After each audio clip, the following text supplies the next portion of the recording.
would connect with middle America, I would have questioned that. To my friend, the gentleman from Tennessee, autopsies are painful, especially when the patient's still alive. I wonder what the Democrat Party is going to go through in the next weeks and months, because this was a loss that I don't think anyone saw coming, not to this magnitude. So what does the autopsy look like if you're a Democrat? It's painful, but you have to have one. How did you lose, and how did you lose this soundly? The easiest way to do it for them would be to simply say, if Joe Biden hadn't clung to the job, clung to the nomination, and hidden his condition with a lot of help, they could have had an open nominating process and gotten a more attractive nominee who would have been freer to walk away from Biden policies and would have had a better shot. I mean, I think that's the easiest, simplest solution. But I'm not sure that's where they'll go. But that makes sense. I don't think you can pass over an African American female, which is a very loyal constituency for the Democrat Party. I don't see how they could have passed over. But if he left the office and she'd run, she would have been put through a different process and would have had competition, and the whole thing would have been different. But I mean, Harold, you have a Democratic Party that's pretty old.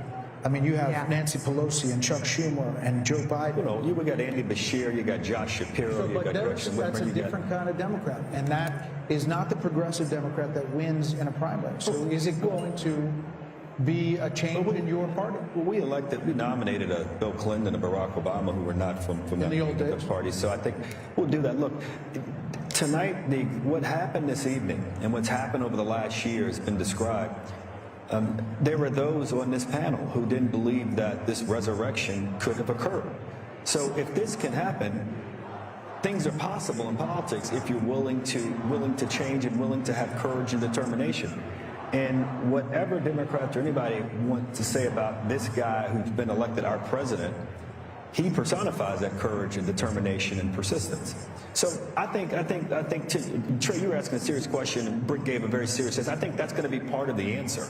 And we've got to look long and hard about whether or not the way we campaign sometimes with identity politics, then at the end, is that the right way to do it? But before you get there, you got to get a purpose and a message. And we'll get there. And we've got a long history of figuring these things out as a nation, as a party, and we'll figure it out this time. So the carnage speech got a lot of attention at the inauguration. Do we think that this speech, I was going way back. we're actually told that the teleprompters have been removed from the stage, so we could be in for a long haul here. We don't know. But what do you think?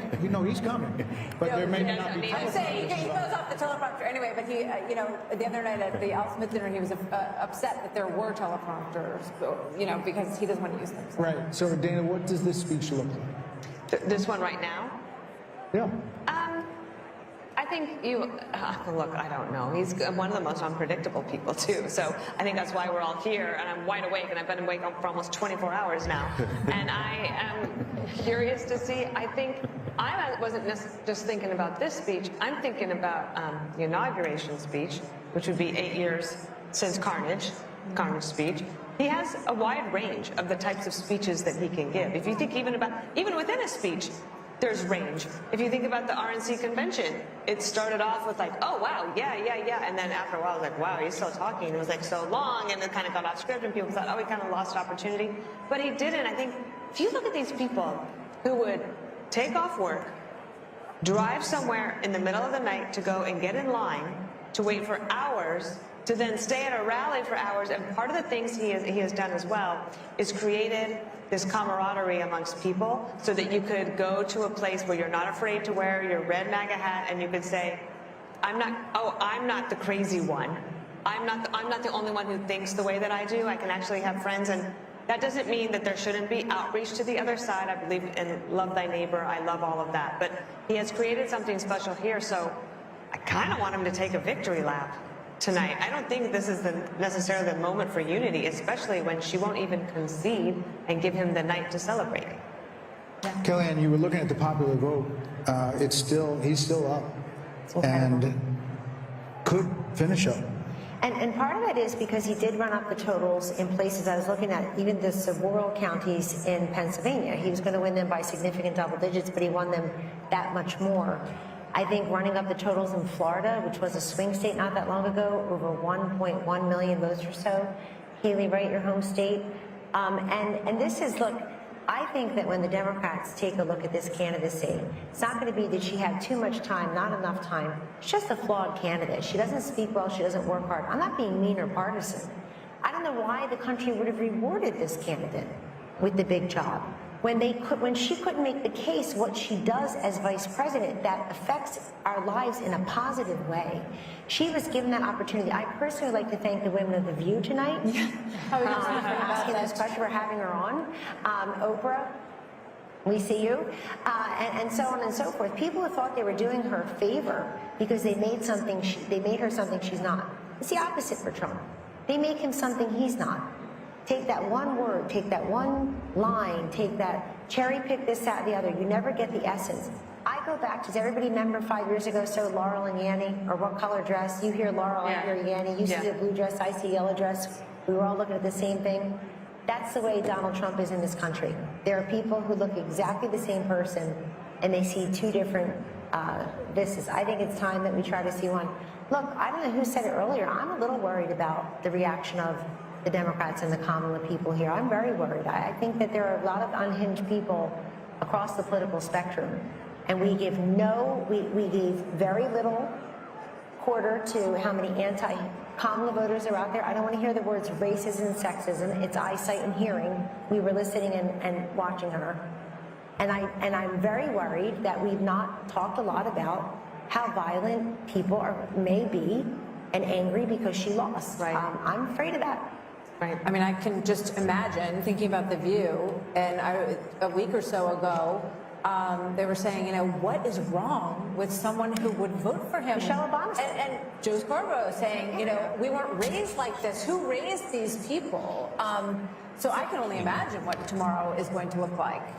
I will say when we talk about The View, what comes to mind is we mentioned the carnage speech that President Trump gave at his inauguration, and my mind automatically went to the unity speech that Biden gave, and he mentioned unity a half dozen times. But when you think about what we got over 4 years, there was the garbage comment that didn't come in isolation. There were all kinds of comments. Neanderthal was one of the first words he used to describe those who opposed his COVID edicts. The Mark Cuban comment, he was an official surrogate of the Kamala campaign, and for, as mean as some of President Donald Trump's tweets have been, and people have problems with it, one thing I've challenged Democrats to find is one example of him disparaging the country, half of the country, and that's something he has not done. And so I expect you'll hear a unifying tone, and I expect you're going to see a very successful presidency, and one untethered maybe from some of the things that were holding him back. What comes to mind is an Oval Office meeting that we had where Dr. Fauci was urging him not to open the country. And I watched President Trump fight vociferously, saying people are losing their jobs. We must open the country. He wanted to do it sooner than he did. I think a Donald Trump who goes with his instincts is going to be a Trump that ultimately leads a very successful country in second term. Martha, Joe Biden mentioned the word unity more in his inaugural address than any president, I think, except one. If he's serious about that, he'll pardon Donald Trump. He'll also pardon his son. And then he'll put pressure on Georgia and New York to end this lawfare. If there is any silver lining tonight, it is that lawfare actually helps the person that you are trying to go after. We need a justice system. The lady needs to wear a blindfold for a reason. We got to stop this prosecution of our political enemies. I mean, literally, his polls went will up. be the Attorney General. Absolutely. We need a really solid Attorney General. John Ratcliffe. Can do it. Sorry, John. John. I apologize. Sorry. There will Mike be Johnson. a lot of talk about cabinet members, Treasury Secretary, Secretary of State, Secretary of Defense. You've got Tom Cotton, Mike Pompeo. You have. Well, you also have a Republican bench. And sometimes, like you were saying, that the Democratic Party is quite old right now. There's not a great bench, although there are some, and especially, but when you take governors out of states, then you leave a hole, and then you have to build up that bench back up. But the Republican bench is pretty strong right now. There you see Doug Burgum and Vivek Ramaswamy, Steve Wynn, his lovely wife Andrea. So people are are there waiting for the former president. Britt would like to know where he is. He's watching us. Can we say tonight, though, Harold, that the melting pot still works? That Hispanics, Black Americans, working class Americans, standing up, asking what their government is going to do, asking their government to see them and their concerns, that it works, that this is American democracy in our republic. The process works. I think as we get a final account of the numbers and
the lakes of Minnesota to the hills of Tennessee, across the plains of Texas, from sea to shining sea, Detroit down to Houston, and New York to LA, where there's pride in every American heart, and it's time we stand and say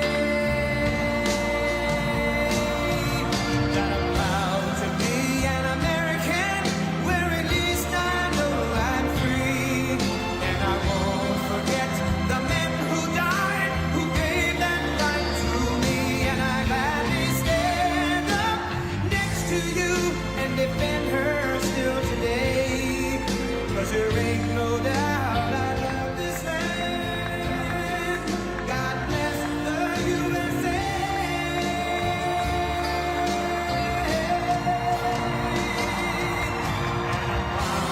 Be an American, where at least I know I'm free, and I won't forget the men who died, who gave that right to me, and I gladly stand up next to you and defend her still today, 'cause there ain't no doubt I love this land.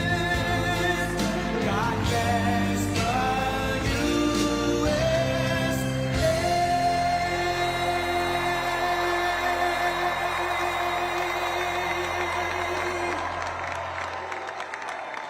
Thank you very much. Wow.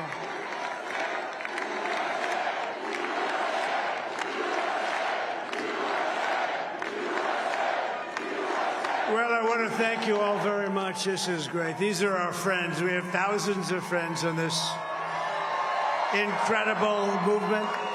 This was a movement like nobody's ever seen before. And frankly, this was, I believe, the greatest political movement of all time. There's never been anything like this in this country, and maybe beyond. And now it's going to reach a new level of importance because we're going to help our country heal. We're going to help our country heal. We have a country that needs help, and it needs help very badly. We're going to fix our borders. We're going to fix everything about our country. And we made history for a reason tonight, and the reason is going to be just that. We overcame obstacles that nobody thought possible, and it is now clear that we've achieved the most incredible political thing. Look what happened. Is this crazy?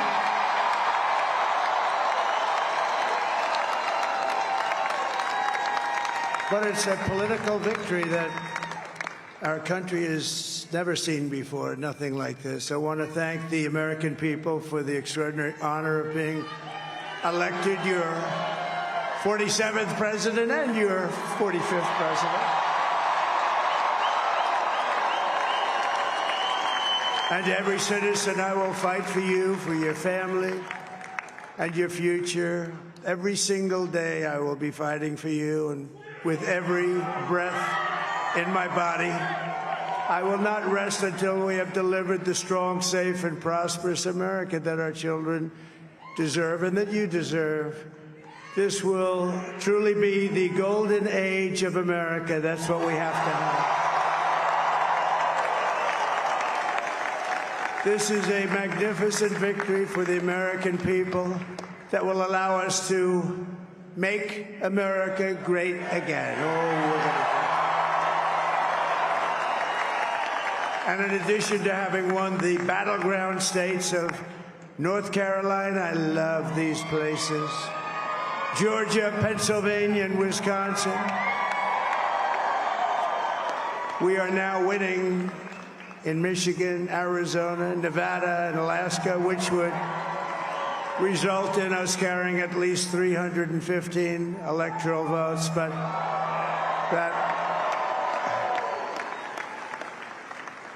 it's much easier doing what the networks did or whoever called it, because there was no other path. There was no other path to victory. We also have won the popular vote. That was great. Very proud of that.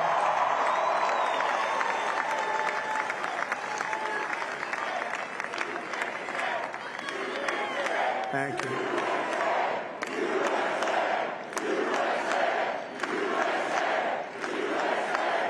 Thank you very much. Thank you. And, winning the popular vote was very nice, I will tell you. It's a great feeling of love. We have a great feeling of love in this very large room with unbelievable people standing by my side. These people have been incredible. They've made the journey with me, and we're going to make you very happy. We're going to make you very proud of your vote. I hope that you're going to be looking back someday and say that was one of the truly important moments of my life when I voted for this group of people beyond the president, this group of great people. America has given us an unprecedented and powerful mandate. We have taken back control of the Senate. Wow, that's good. And the Senate races in Montana, Nevada, Texas, Ohio, Michigan, Wisconsin, the great Commonwealth of Pennsylvania, were all won by the MAGA movement. They helped so much. And in those cases, every one of them, we worked with the senators. They were tough races, and I mean, the number of victories in the Senate was absolutely incredible. And we did tele-rallies. We did tele-rallies with each one of them. And sometimes we did 2 or 3 and it was amazing to look at all of those victories. Nobody expected that. Nobody. So I just wanted to thank you very much for that. And you have some great senators and some great new senators. And it also looks like we'll be keeping control of the House of Representatives.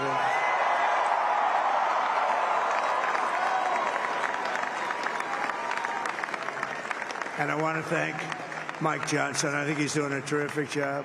Terrific job. I want to also thank my beautiful wife, Melania, First Lady.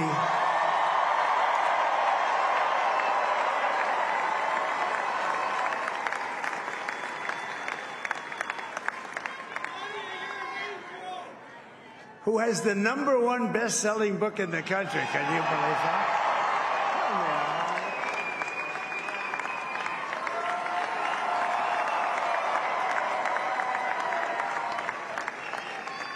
Oh, no, she's done a great job, works very hard to help people. So I just want to thank her. But I want to thank my whole family, my amazing children, and they are amazing children. Now, we all think our children are amazing. Everybody here thinks their children are amazing, but that's a good thing when you think they are. But Don, Eric, Ivanka, Tiffany, Barron, Laura, Jared, Kimberly, Michael, thank you all. What a help. What a great help.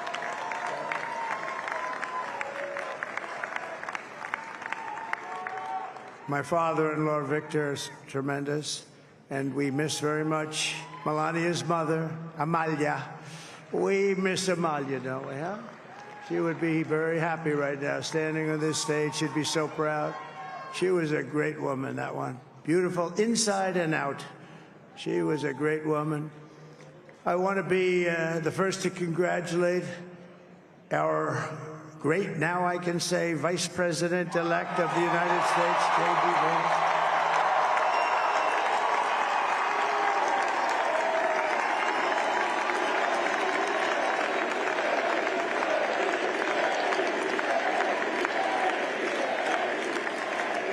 And his absolutely remarkable and beautiful wife, Usha Vance.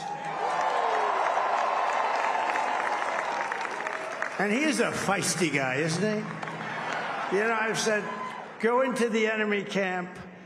And you know, the enemy camp is certain networks. And a lot of people don't like to, sir, do I have to do that? He just goes, okay. Which one? CNN, MSDNC? He'll say, all right, thank you very much. He actually looks like, he's still like the only guy I've ever seen. He really looks forward to it, and then he just goes in and absolutely obliterates them. Say a couple of words.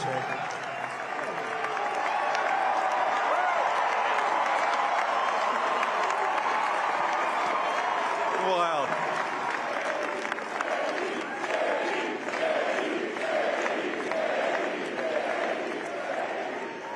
Well, Mr. President, I appreciate you allowing me to join you on this incredible journey. I thank you for the trust that you placed in me. And I think that we just witnessed the greatest political comeback in the history of the United States of America.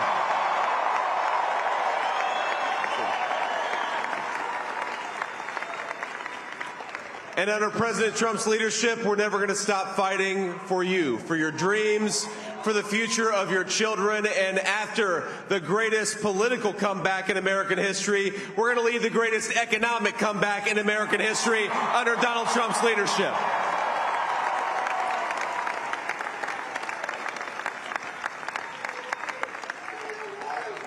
Thank you very much. He's turned out to be a good choice.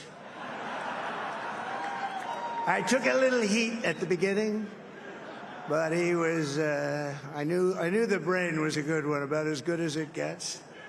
And we love the family, and we're going to have a great 4 years, and we're going to turn our country around, make it something very special.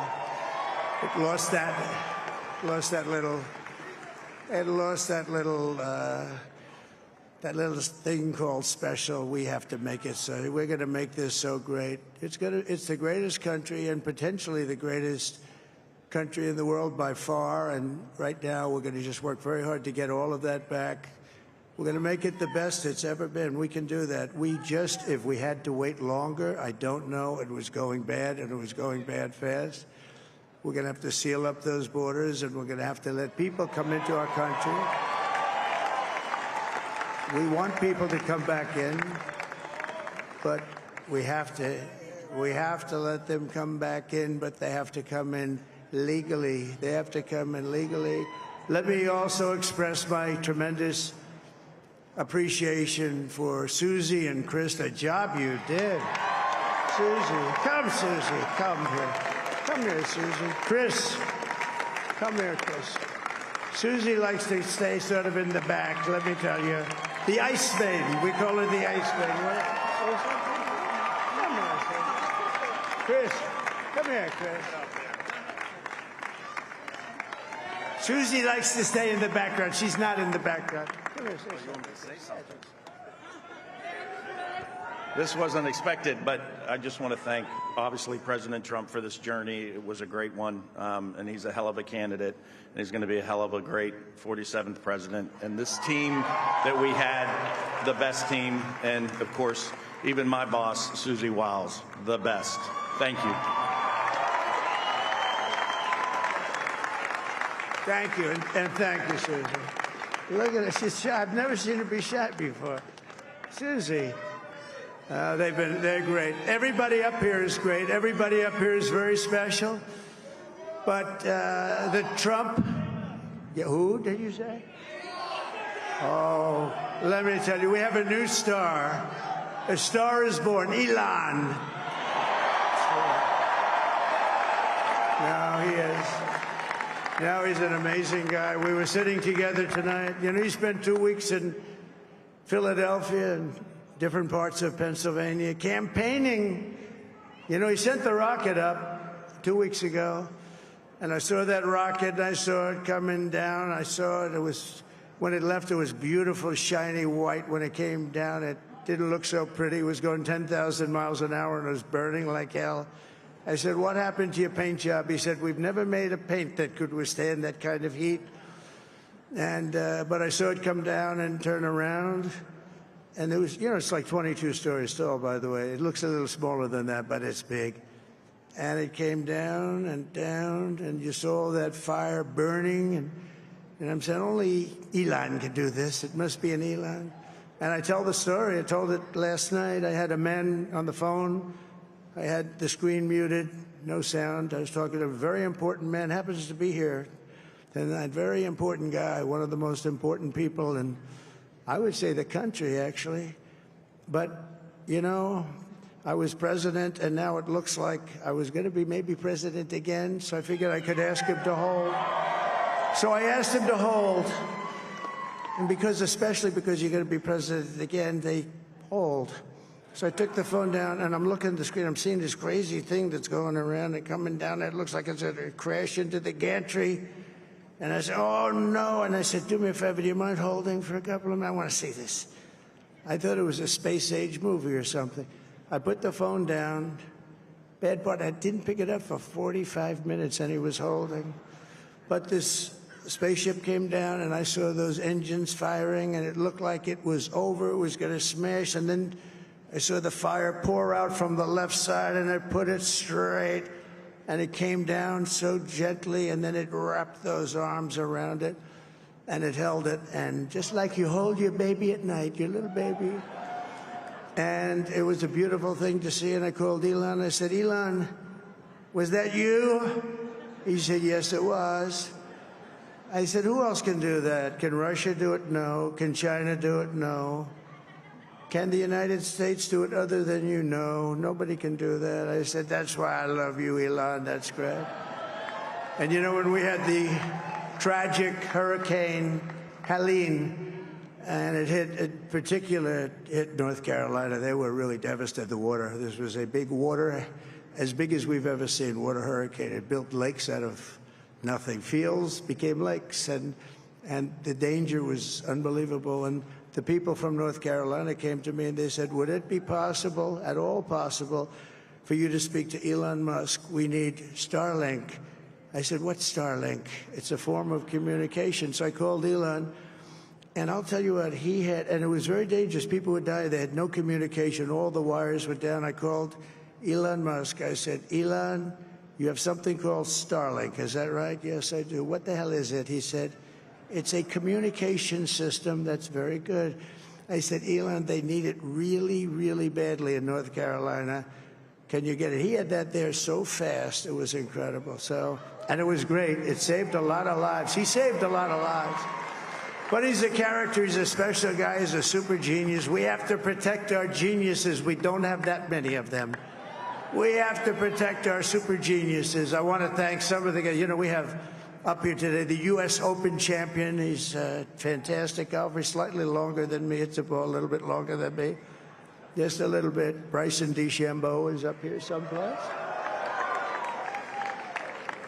What happened to Bryson? Where is he? Bryson. Oh, he was shot. He's hitting balls. Oh, he's on the way. He's hitting balls. Bryson. Oh, look at him.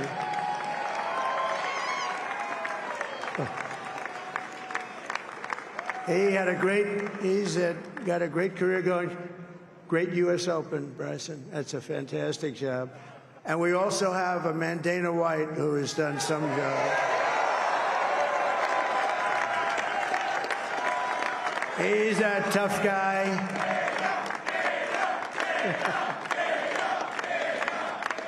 So Dana started UFC and came to me, do you mind if I use your... Nobody wanted to give him a rinse because they said it's a rough sport, a little rough.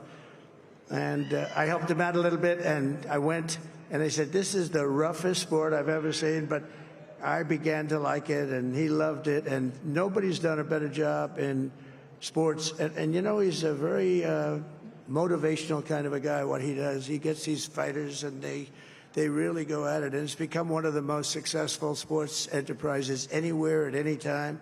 It's doing so well. I'd like to ask Dana just to say a couple of words, because people love to hear from him. Dana,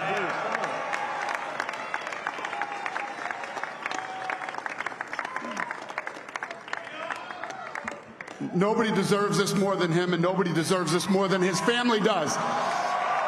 This is what happens when the machine comes after you. What you've seen over the last several years, this is what it looks like. Couldn't stop him. He keeps going forward. He doesn't quit. He's the most resilient, hard-working man I've ever met in my life. His family are incredible people. This is karma, ladies and gentlemen. He deserves this. They deserve it as a family. I want to thank some people real quick. I want to thank the Nelk Boys, Aiden Ross, Theo Vaughn, Bustin' with the Boys, and last but not least, the mighty and powerful Joe Rogan. And thank you, America. Thank you. Have a good night.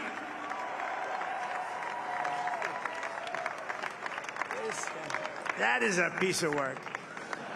Now he's really an amazing guy. But most of all, I want to thank the millions of hardworking Americans across the nation who have always been the heart and soul of this really great movement.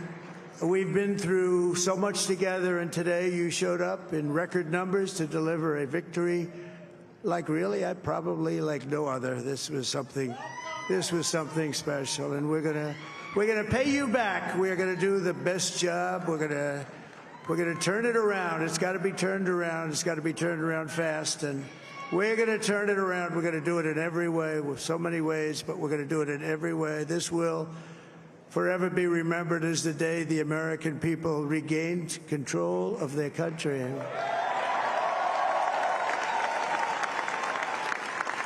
So I just want to say that on behalf of this great group of people, these are hard-working people. These are fantastic people, and we can add a few names like Robert F. Kennedy Jr. He came in.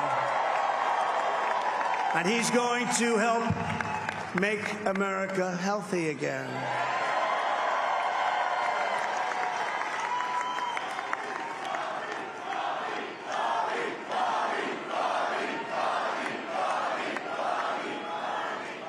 And now he's a great guy, and he really means it. He wants to do some things, and we're going to let him go to it. I just said, but, Bobby, leave the oil to me.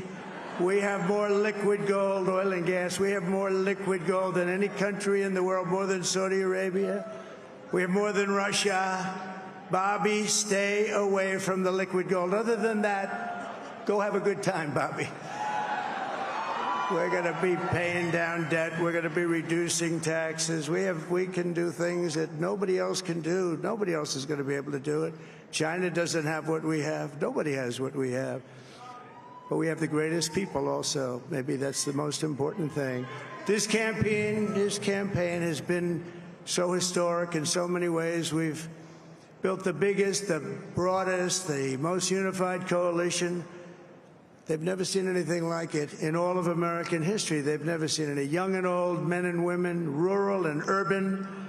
And we had them all helping us tonight. When you think, I mean, I was looking at it, I was watching it. They had some great analysis of the people that voted for us. Nobody's ever seen anything like that. They came from all corners, union, non-union, African American, Hispanic American, Asian American, Arab American, Muslim American. We had everybody, and it was beautiful. It was a historic realignment, uniting citizens of all backgrounds around a common core of common sense. You know, we're the party of common sense. We want to have borders. We want to have security. We want to have things be good, safe. We want great education. We want a strong and powerful military, and ideally we don't have to use it. You know, we had no wars. 4 years we had no wars, except we defeated ISIS. We defeated ISIS in record time, but we had no wars. They said, he will start a war. I'm not going to start a war. I'm going to stop wars. But this is also a massive victory for democracy and for freedom. Together we're going to unlock America's glorious destiny, and we're going to achieve the most incredible future for our people. Yesterday, as I stood at my last stop on the campaign trail, I'll never be doing a rally again. Can you believe it? I think we've done 900 rallies approximately from them. Can you imagine? 901 something, a lot of rallies.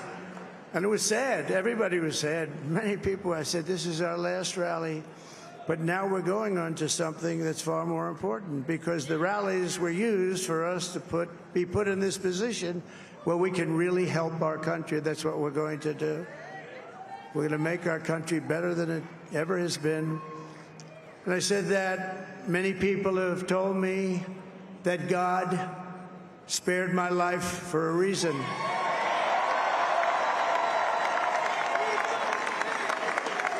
And that reason was to save our country and to restore America to greatness. And now we are going to fulfill that mission together. We're going to fulfill that mission. The task before us will not be easy, but I will bring every ounce of energy, spirit, and fight that I have in my soul to the job that you've entrusted to me. This is a great job. There's no job like this. This is the most important job in the world. Just as I did in my first term, we had a great first term, a great first term. I will govern by a simple motto: promises made, promises kept. We're going to keep our promises. Nothing will stop me from keeping my word to you, the people. We will make America safe, strong, prosperous, powerful, and free again. And I'm asking every citizen all across our land to join me in this noble and righteous endeavor. That's what it is. It's time to put the divisions of the past 4 years behind us. It's time to unite. And we're going to try. We're going to try. We have to try. And it's going to happen. Success will bring us together. I've seen that. I've seen that. I saw that in the first term when we became more and more successful. People started coming together. Success is going to bring us together, and we are going to start by all putting America first. We have to put our country first for at least a period of time. We have to fix it. Because together we can truly make America great again for all Americans. So I want to just tell you what a great honor this is. I want to thank you. I will not let you down. America's future will be bigger, better, bolder, richer, safer, and stronger than it has ever been before. God bless you, and God bless America. Thank you very much. Thank you. Thank you very much.